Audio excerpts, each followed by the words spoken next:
자, 이제 이 부분 마무리 짓겠습니다. 자, 비용과 수익에 대한 결산문계, 경과, 미경과, 사용, 미사용, 경과, 미경과, 사용, 미사용, 저 소모품 회계처리나 뭐 보험료나 비용, 임차료 회계처리나 결론은 똑같다는 거 이제 눈치채셨죠? 그래서 사용액이냐 미사용액이냐 헷갈린다고 생각하지 말고 뭘로 써 있는지를 보면은 답이 보인다. 그래서 없애주고 이런 거. 자, 이 부분까지 정리된 걸로 하고 넘어가겠습니다.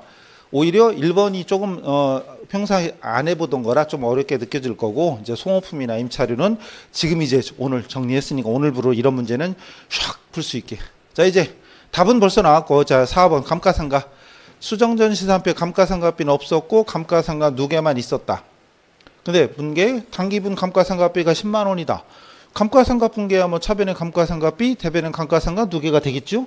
차변의 감가상각비, 대변의 감가상각 누계 됐죠? 이상 없고. 임대료 나왔네. 저기서 아까 했죠, 임대료. 자, 뭐 있었냐? 수정전에 선수임대료가 있었네. 임대료는 없었고.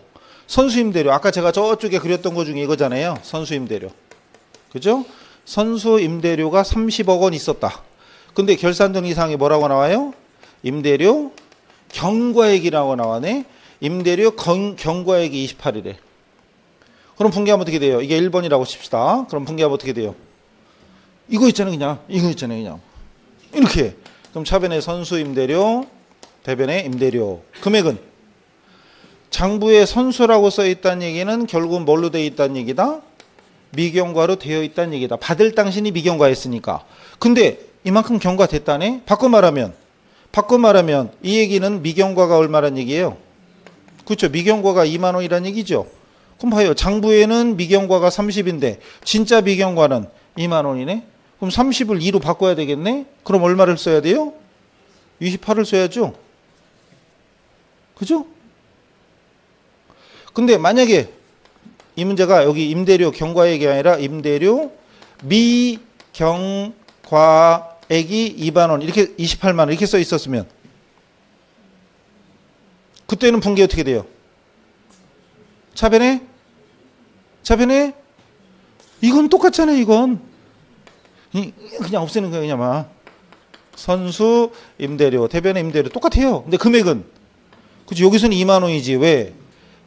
장부상에는 이제 미경과가 30으로 되어 있지만 진짜 미경과가 28이야. 그럼 30을 28로 바꿔야 되겠네. 그럼 2만 원 빼주면 되는 거죠. 그죠? 이제 확실히 정리가 돼요? 된다 그래요, 그냥?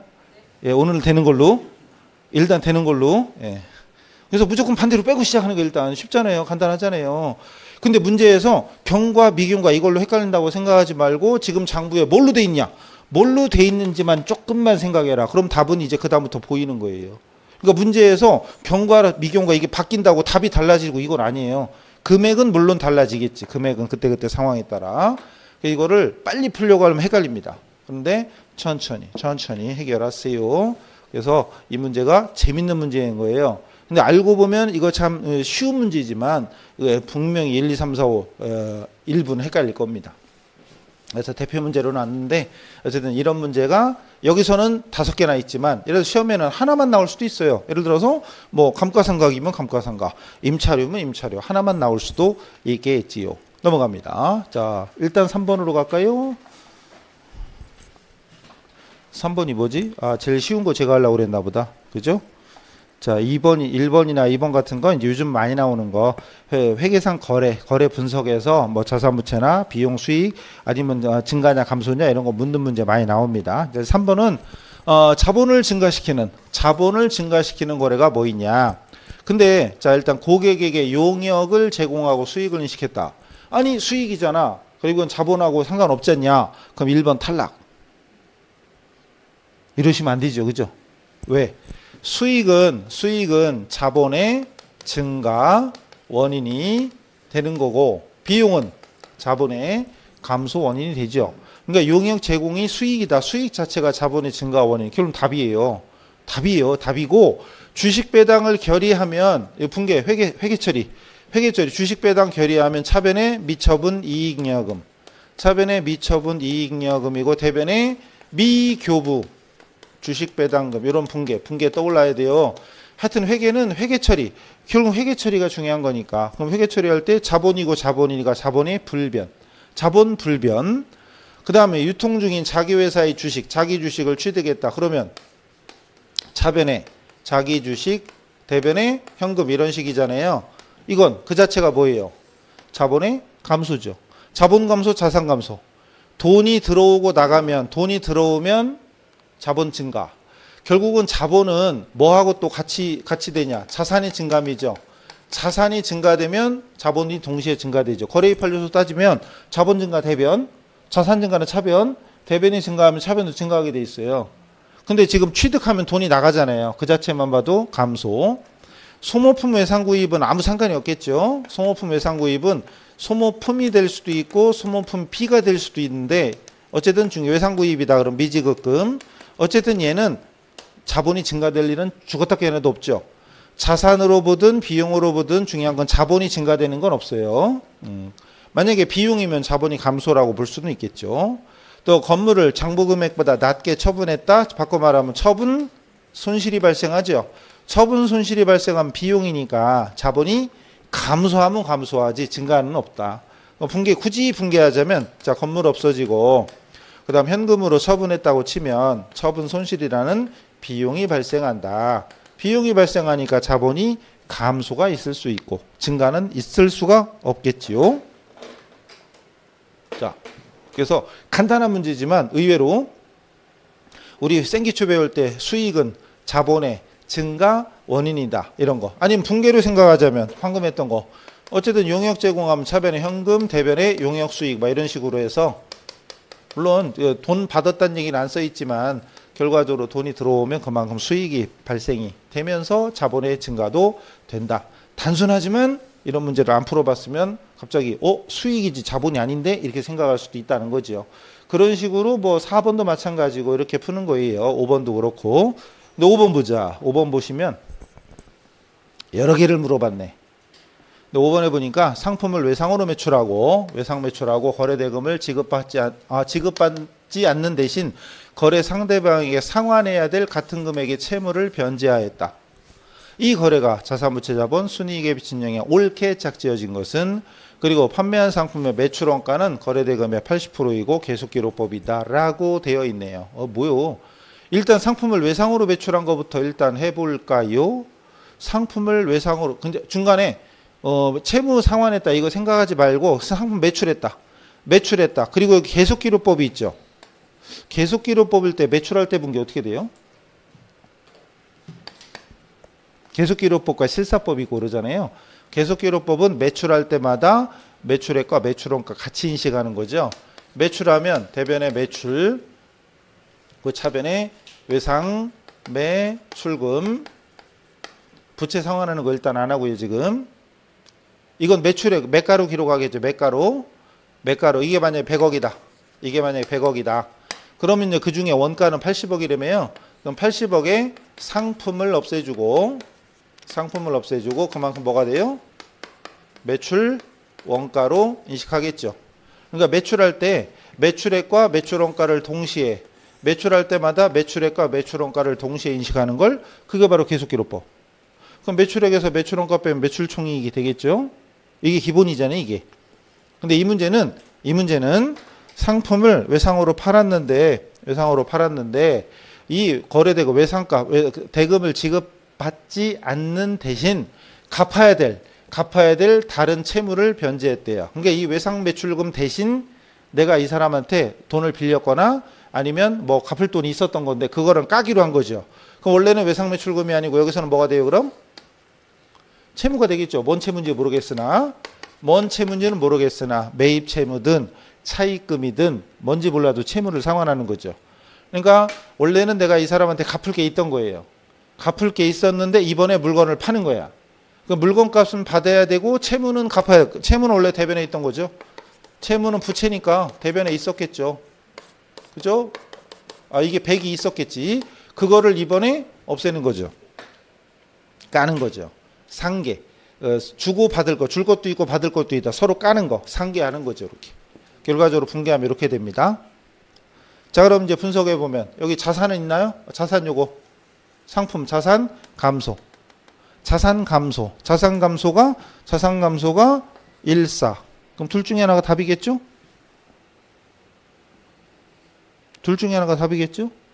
그 다음 부채는 요거 부채. 부채가 감소. 부채가 감소. 끝났네 1번. 딴 거 풀 필요 없죠? 끝. 수익은 매출이 수익이니까. 순이익은 매출액에서 매출원가 빼면 매출 총이익이잖아요. 매출 총이익이 나오니까 이익도 증가지 뭐. 그래서 어때요? 처음 느낌이 어땠어요?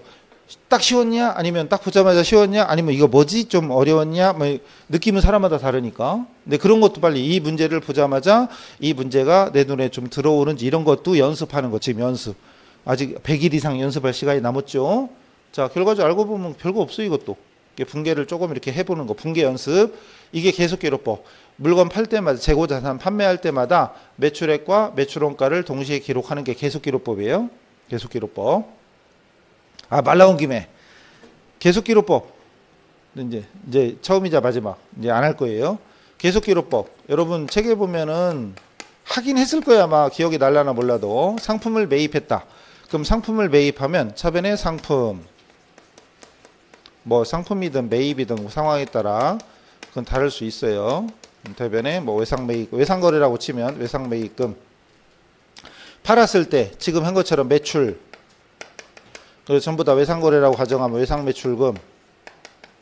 그리고 매출과 동시에 상품을 팔았을 때 바로바로 매출원가를 같이 인식한다. 그래서 매출액과 매출원가가 매출할 때마다 계속 인식이 되니까 매출 총액을 바로바로 구할 수 있죠. 바로바로 구할 수 있죠. 만약에 지금처럼 이게 매출액과 매출원가 이익. 만약에 상품을 참 100억 원어치 사왔어. 근데 오늘 팔린 게 80억 원어치야. 예를 들어서 상품 매출은 120억이라고 칠게요. 그냥 120억이라 숫자는 그냥 제가 대충 넣은 거예요.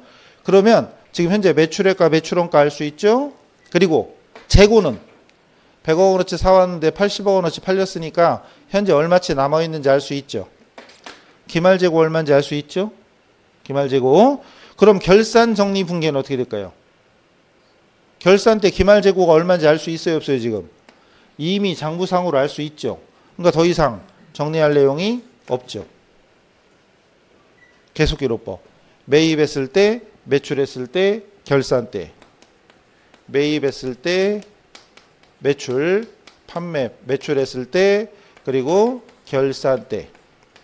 여기서는 기말재고가 장부상으로 이미 나와 있어요. 장부상으로 20이 남았다는 걸 알 수 있어요. 그러니까 정리가 필요 없어. 그런데 또 하나가 무슨 법이라고요? 실지, 재고, 조사법. 줄여서 실사법. 실사법일 때는 매입했을 때 차변에 매입. 대변에 외상매입금. 팔았을 때 매출 똑같이 한 120억. 외상매출금 120억. 자, 근데 여기서 기억나실려나 몰라도 제가 아파트 장 얘기했을 거예요. 아파트 장 쓸 때 장사하는데 물건 팔 때마다 원가 얼마, 매가 얼마, 원가 얼마, 매가 얼마 적는 거. 거래량이 적을 때는 이게 가능하죠. 만약에 제가 비싼 자동차를 판매하는 회사, 아니면 여기 보석상 많죠. 다이아몬드 얼마씩이나 해요? 목걸이가? 몰라요. 어쨌든 이게 하루에 저기 한 돈 1,000만 원짜리 되는 거 하루에 100개, 200개 파는 게 아니죠. 하루에 한두 개 팔거나 못 팔거나. 그럴 땐 이렇게 적는 게 어려워요? 쉬워요? 물건 팔 때마다 원가, 매가, 원가, 매가, 원가, 매가 적는 거 어려운 거 아니죠. 근데 제가 하루에 수백 번, 수천 번 파는 판매, 이 편의점, 마트, 대형마트 이런 백화점 이런 데야. 그럼 이거 물건 팔 때마다 원가, 매가, 원가, 매가 어렵잖아요. 그럼 어떻게 해? 그냥 매출액만 적는 거지. 그리고 결산 때 그럼 어떻게 해야 돼?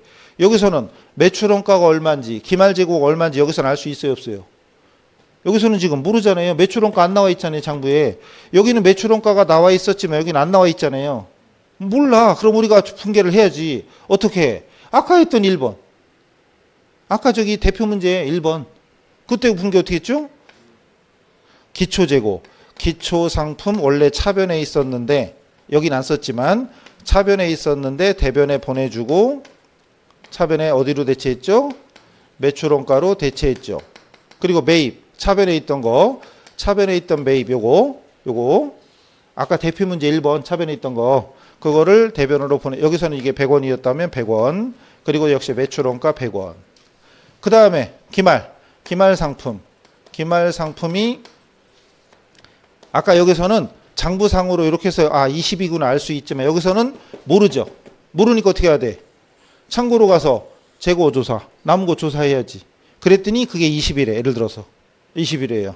그리고 대변에 매출원가에서 빼야죠. 아까 대표 문제 분개했던 거 그거. 그래서 기초재고액의 매입액 더해서 기말 빼면은 그게 바로 뭐가 돼요? 매출원가가 되는 거죠. 여기는 기초는 없으니까 무시하시고 이렇게 된 거죠. 이 분계가 실사법이에요, 이게. 이 분계가. 그러니까 아까 했던 그 대표 문제 1번 분계가 이 실사법 요 분계입니다. 요 분계. 계속기록법이었으면 결산분계가 필요가 없어요. 이게 계속기록법과 실사법이다. 근데 이게 열심히 문제를 해야 되는 건 아니지만 나중에 우리가 뒤에서 문제 풀다 보면 특히 할부 매출 같은 거 매출할 때 매출액에 대한 자료, 현재 가치를 구하는 거하고 매출원가 인식하는 게 중간중간 나오죠. 물어보는 게 매출총액 물어보잖아요. 그럼 이런 분계를 할 줄 알아야 되고 그 다음에 아까 대표 문제 같은 거 풀 때 결산 때 매출원가 대체 분계 말이 자세히는 안 써 있지만 이건 실사법에 의한 분계다. 만약에 계속기록법이었다면 기말재고 분계할 필요가 없어요. 자, 근데 이런 내용까지 알고 있으면 더 이상 바랄 게 없는 거지. 근데 쉬운 건 아닌데 어쨌든 요 분계도 알아두셔야 되고 요 분계도 오늘 복습할 때 적어도 이번 달 다음 달까지는 아까 대표 문제에 있던 결산 분계 있죠. 요 분계도 연구를 한번 해보세요. 근데 이걸 5월 달 6월 달까지 시험 직전까지 막 해야 그 정도는 아니고 그냥 지금은 하시라. 그리고 항상 그렇지만 뭐든지 이게 시험에 나오냐 안 나오냐 이건 나중 얘기고 우리는 지금 회계학적인 마인드를 자꾸 머릿속에 심는 거지. 요것도 해보고 저것도 하면서 회계는 이렇게 하는 거구나. 이런 거 연습을 자꾸 하는 거예요. 그러다 보면 나중에 문제에서 어떻게 나오더라도 일단 100% 완벽하게는 아니어도 우리가 합격할 정도의 점수는 충분히 확보할 수 있게 만들어야죠. 자, 이런 문제입니다. 자, 넘어갈게요. 그리고 필기할 때 제가 또 말도 빠르고 글자도 빨라서 저 필기가 그런 분들은 동영상을 최대한 활용하시면 되죠. 동영상 좋은 점. 이 와중에 제가 이렇게 빨리 하는데 2배속으로 막 듣는 분들 계시죠. 귀도 좋아. 듣는 분들은 능력 되면 들으시고 아니면 동영상은 좋은 점은 멈출 수도 있다는 거지. 중간중간 멈춰놓고 메모할 거 있으면 메모하시면 돼요. 2배속으로 듣는 분 계시더라니까. 저는 하나도 안 들린대. 넘어가요. 자, 다음.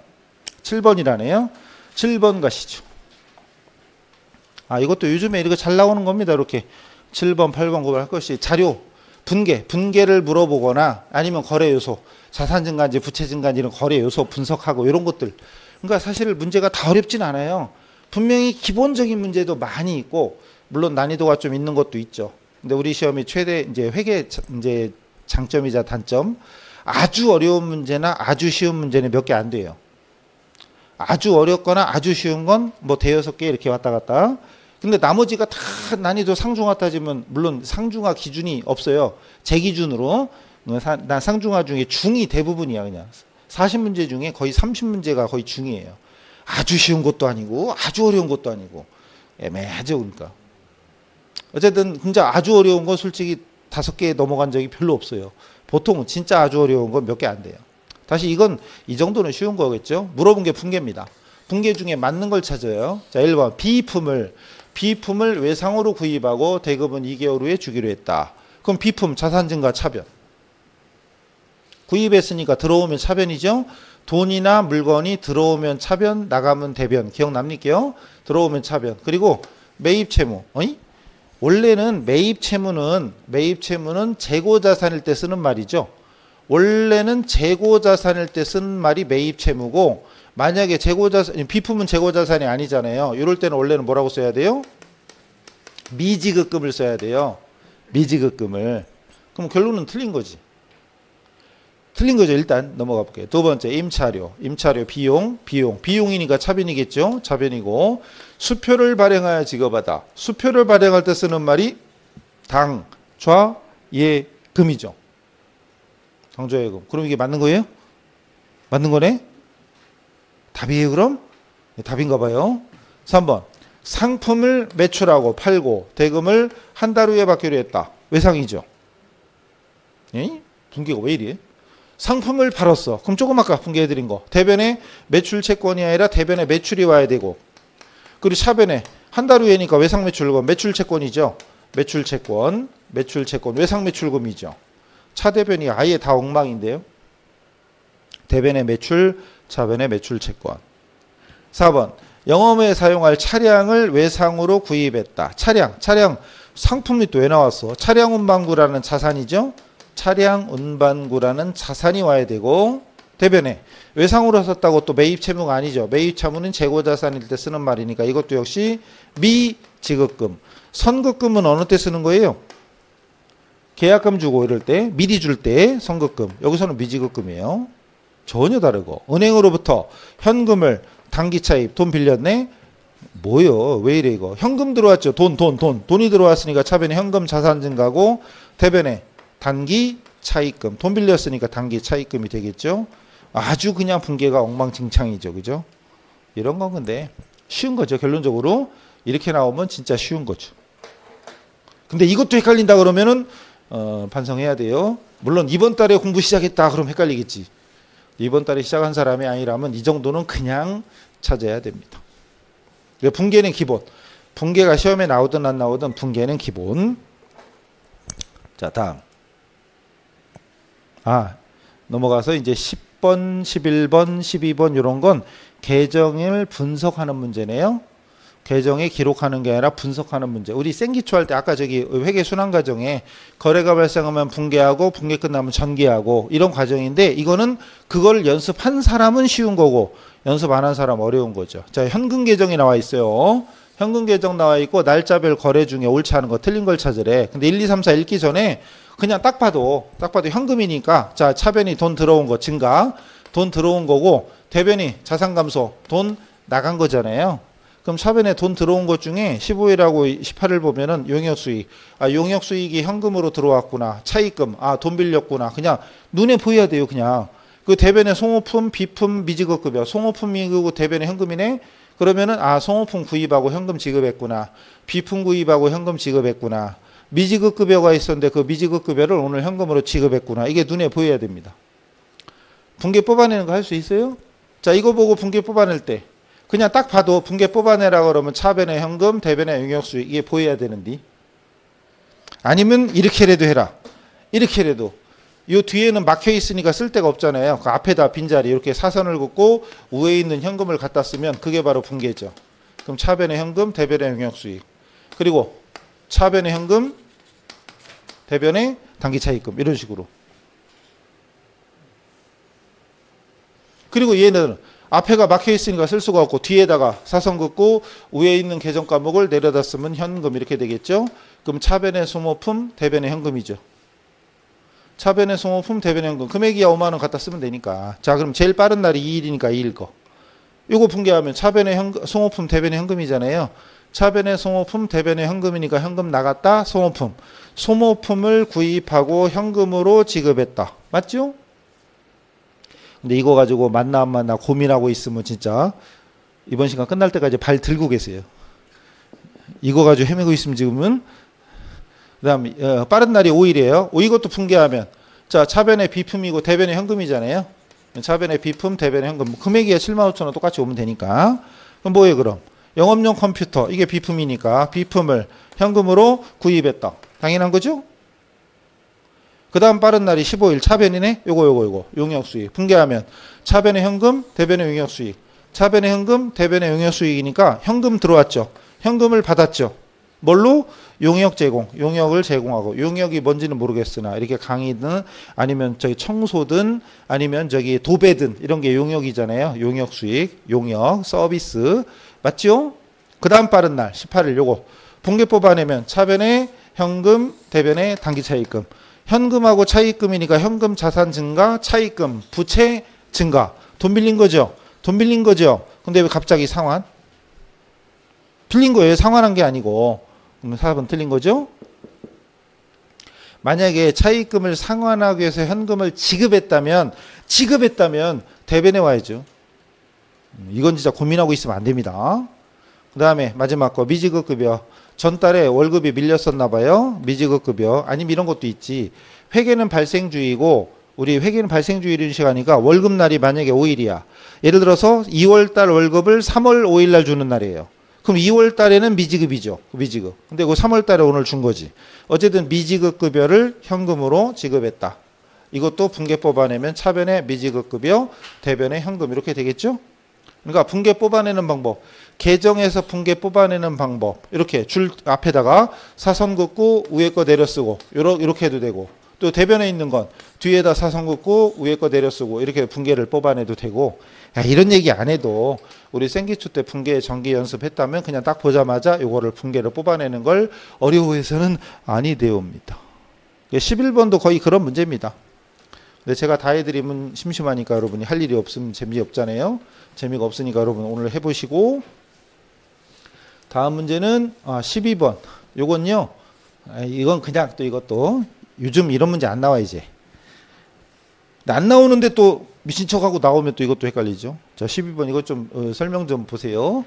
계정 과목 찾는 거 이거 계정 과목. 근데 무슨 계정인지 모르겠으나 차대변을 보니까 일단은 합계 금액이 어느 변이 크냐? 금액이 차변이 커. 금액이 차변이 커요. 그럼 어떤 계정이든 잔액이 차변에 남는 건 뭐다? 뭐에 해당된다? 차변이 큰 건 어떤 경우든 금액이 차변이 더 크다면 이건 뭐에 해당되는 거다? 자산이거나 비용이거나 둘 중에 하나죠. 근데 어떤 경우든 대변이 더 크다. 그 얘기는 부채나 자본이나 수익이란 얘기입니다. 대변이 크다는 얘기는, 대변이 큰 건 부채나 자본이나 수익 중에 하나고 차변이 크다는 건 자산이나 비용 중에 하나는 얘기입니다. 그럼 이 문제는 차변이 금액이 커. 그럼 자산이거나 비용이거나니까 벌써 얘들은 그냥 자동 탈락됩니다. 자산이거나 비용이거나, 그럼 1, 2번은 탈락이고 3, 4, 5번 중에 하나인데, 문제는 자기 계정에 자기 이름을 쓰진 않죠. 현금은 올 수가 없고, 또 여기 매입이 올 수 있나? 근데 매입이 온다면 매출하고 같이 오는 경우 못 봤잖아요. 그럼 이것도 올 수가 없어. 결론은 받으러옴이 답이에요. 그렇게 찾는 거예요. 즉 분계하고 전기할 때, 계정에 옮길 때 만약에 여기가 받으러옴, 여기가 매입이었다면 이 매입하고 매출하고 이게 같이 오는 경우 우리가 못 봤잖아요. 그런 거 없는 거지. 그래서 그냥 받으러 이렇게 계정을 찾는 겁니다. 자, 기본 원칙은 차변이 크면은 자산이거나 비용이거나, 대변이 크면 부채이거나 자본이거나 수익이거나 이렇게 찾으면 됩니다. 알고 있었으면 정말 쉬운 문제지만 의외로 이런 거, 물론 요즘 문제는 아니고요. 좀 옛날 스타일이에요. 아주 옛날 스타일. 근데 요즘에 왜 옛날 스타일 유행하는 거 아시죠? 복고풍이에요. 문제도 그럴 수도 있어요. 그런 거 알고 있으면 우리가 점쟁이하지, 로또를 사지.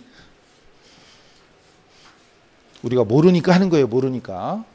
자, 일단 넘어가서 15번. 15번은 시산표인데 기본 중에 하나네요. 일단은 자, 뭐라고 많이 써 있어. 자, 시산표 작성하던 중 차변합계와 대변합계가 일치하지 않았다. 이와 관련해서 시산표 차변합계와 대변합계가 일치하지 않는 원인이 뭐냐? 금액이 안 맞았대요. 근데 뭐 때문에 안 맞았냐? 1번. 5만 원의 매입 채무를 현금으로 상환하면서 분계를 누락했다. 가수 봐. 시산표 합계가 안 맞았대. 근데 우리가 시산표 합계가 안 맞았는데 이 분계 누락하면, 매입 채무를 현금으로 상환했다. 그럼 분계를 누락했으면 차대변이 동시에 빠졌죠.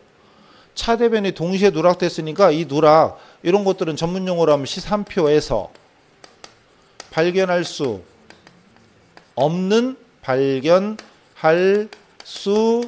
없는 오류의 대표적인 거죠. 중요한 건 이건 분계 자체가 누락됐으면 차대변이 동시에 안 맞죠. 차대변이 동시에 누락됐으니까 합계는 이상이 없잖아요. 근데 문제가 뭐였어요? 일치하지 않는 원인이니까. 아니, 둘 중에 하나가 빠져야지 금액이 안 맞지. 근데 동시에 누락됐으니까 이거는 차대변 합계는 일치하겠죠. 그럼 1번은 답이 아니란 얘기죠. 2번. 3만 원의 토지를 외상으로 구입하면서 분계는 정확히 하였지만 전기할 때 토지 계정 대신 건물 계정에 적고 미지급금 대변에, 자, 토지 대신 건물에 차변에 적고 미지급금은 대변에 적었대요. 결론은 토지 미지급금인데 어떻게 했다는 얘기예요? 토지에 안 적고 건물에 적었다는 얘기인데 이러면 합계 안 맞아요? 합계는 이상 없죠. 차변하고 대변에 옳게 적었으니까 합계는 이상 없지. 그럼 여기서 원하는 답이 아니겠죠. 그 다음 상품을 외상으로 매입했는데 이중으로 분개했대. 중복. 중복 분개든 중복 전기든 대표적인 누락이나 이중이 대표적인 뭐예요?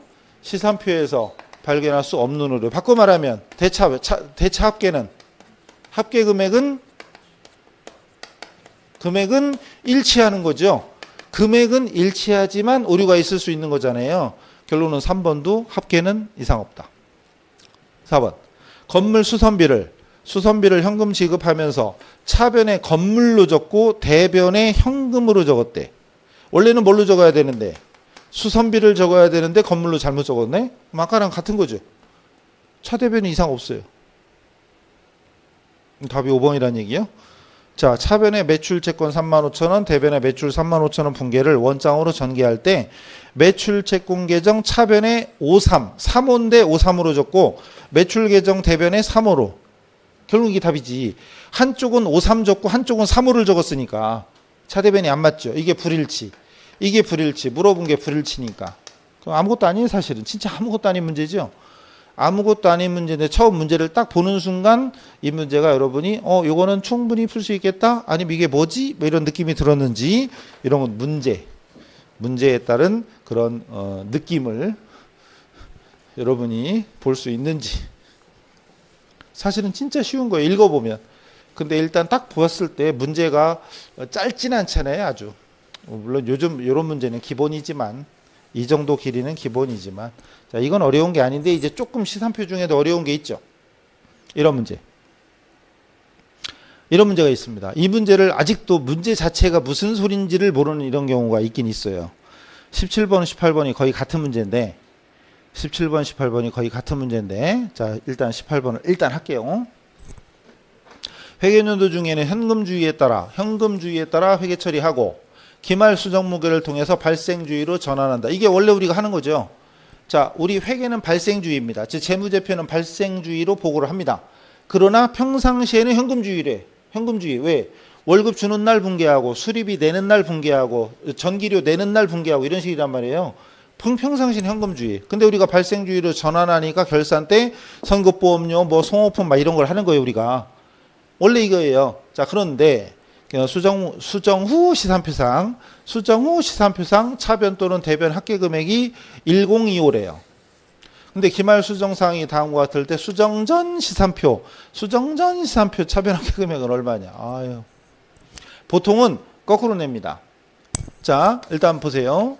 수정 전에 시산표에 차대변 합계가 여기서 100만 원이었어요. 예를 들어서 여기에 요걸로 하면 재미없으니까 딴 걸로 할게요. 여기 보세요. 예를 들어서 상품 100원을 현금 매입했대. 그러면 수정 후 시산표 이거 10으로 할게요. 수정 후 시산표에 잔액시산표예요. 이게 잔액시산표 합계와 잔액이 다 표시가 안 돼 있으니까 잔액시산표인 거예요. 잔액시산표 이 합계 금액은 얼마가 될까요? 얼마일까요? 자, 수정 전에는 100이었어. 자, 상품 10만 원 현금 구입했대요. 이걸 반영하면 수정 후의 시산표 합계는 얼마가 될까요? 빨리요. 그럼 110이거나 90이거나 100이거나 110이거나 뭐 셋 중에 하나겠지 설마. 얼마일까요? 빨리. 100이었는데 12 얼마일까요? 예? 이거 고민하고 있으면 안 되는데. 어허이. 상품을 10만 원을 외상으로 매입했다. 면 얼마일까요? 뭐 90이거나 100이거나 110이거나 뭐 셋 중에 하나겠지 뭐. 얼마일까요, 이건? 1번은. 예? 예? 이건 답은 달라요. 얘는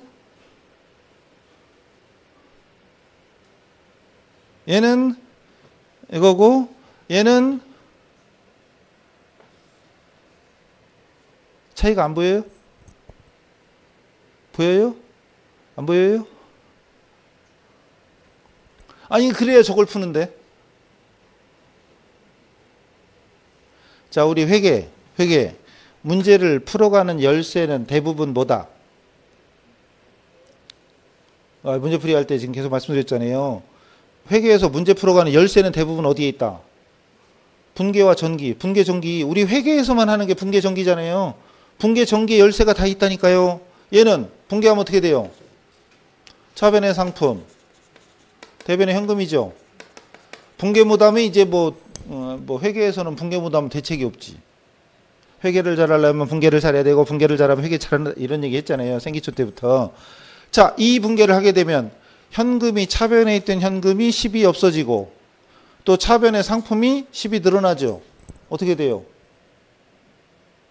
변화 없죠. 홍합회계지. 결국은 차변에 있던 현금이 줄어들고 차변의 상품이 늘어나면 그럼 차변합계는 플러스 마이너스 제로잖아요. 대변 아무 상관없고. 100이죠? 근데 여기서는 분계하면 이것도 위에 그려야 돼요? 예? 여기 100이었어. 100이었단 게요. 자, 분계하면 어떻게 돼요? 차변의 상품, 대변의 매입 채무, 외상 매입금이죠. 분계하면 어떻게 돼요?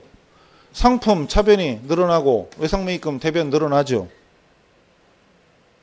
차변도 늘고 대변도 늘잖아요. 수정 후에 110이 되지.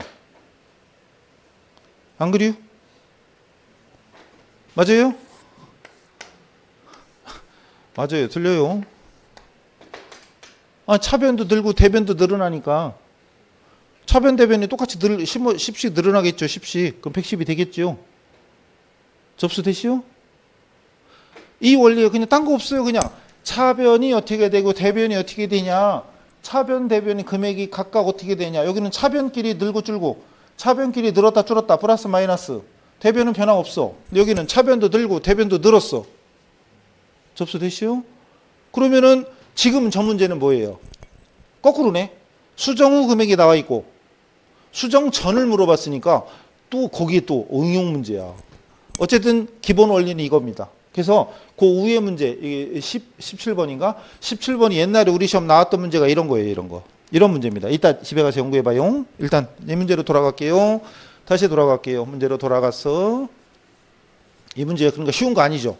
거꾸로 가야 돼. 거꾸로 가야 돼. 거꾸로. 일단 수정전 얼마였냐. 수정전 잔액 시산표겠죠. 그냥 시산표라고만 나오는데 잔액 시산표에 이 금액이 얼마였겠느냐를 물어본 문제입니다. 자, 수정사항을 해봐야 돼. 수정사항. 수정 후에는 얼마였댔지? 1025를 했죠. 1번부터 갑시다. 1025. 소모품 기말재고. 물론 소모품은 자산처리법도 있고 비용처리법도 있습니다. 그럼 이 문제는 문제가 되겠네. 그죠? 없잖아요. 근데 없는데 일반적으로는 소모품 하면 자산처리법이냐 비용처리법이냐. 근데 지금은 나오면 아마 이 시청하는 사람이 있으니까 이렇게 안 나올 거야. 그럼 여기다가 비용처리법을 이제 언급을 주겠지. 그럼 소모품 기말재고하면 일단 기본적으로 차변에 소모품 3만 원 그리고 대변에 소모품비 3만 원 이렇게 되겠지요. 근데 결과적으로 솔직히 자산처리법, 비용처리법 상관없어요. 결국은. 왜? 어떻게 되시오?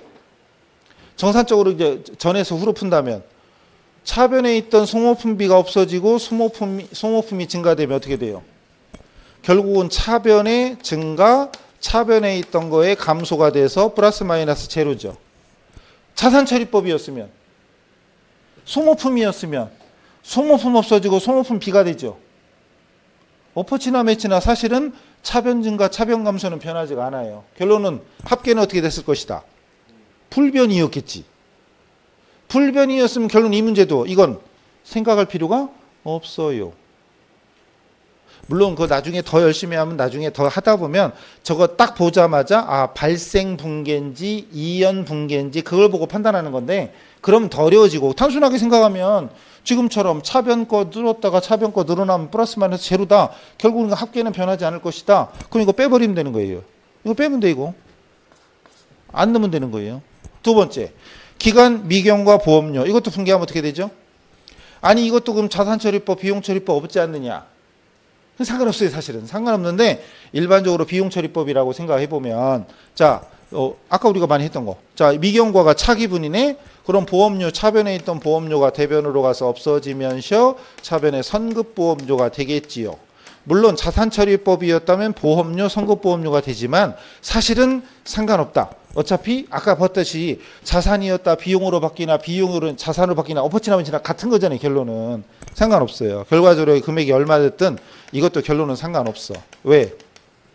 결국 이것도 차변에 있던 보험료 금액이 줄어들고 차변에 보험료 선급보험료라는 자산이 증가되고 그럼 차변 증가 차변 감소 이렇게 되기 때문에 합계는 역시 이것도 변화가 없다. 그럼 이것도 필요가 없어요. 전문용어로 하면 얘들은 이연이야. 이연. 자, 그 다음에 3, 4번은 미수와 미지급이죠. 미자 나오는 건 미수 미지급은 발생이죠. 예상. 발생은 둘 다 장부가 늘어나요. 어쨌든 결론은 첫 번째 건 둘 다 그냥 아예 집어넣지 않으면 돼. 자, 세 번째 거 붕괴해보자. 미수수익 붕괴하면 어떻게 되죠? 미수수익 붕괴하면 차변에 미수수익, 미수임대료, 미수이자 이런 거 미수이자, 미수임대료 대변은 임대료, 이자 수익, 수익이 나오죠. 나오죠? 그럼 이거 자 생각해봐요. 이건 어떻게 됐어요? 이건 어떻게 됐어요? 자 미수수익, 차변 과목이 증가되고 수익, 대변 과목 증가되지. 차변도 적히고 대변도 적히죠. 그러면은 수정전에서 수정 후로 간다면 이 금액만큼 어떻게 돼요? 늘어나겠지. 이 금액만큼 늘어나겠죠. 근데 이 문제는 거꾸로 물어봤으니까 역산하는 거니까 반대로 빼면 되는 거예요. 이따가 일단 이거부터.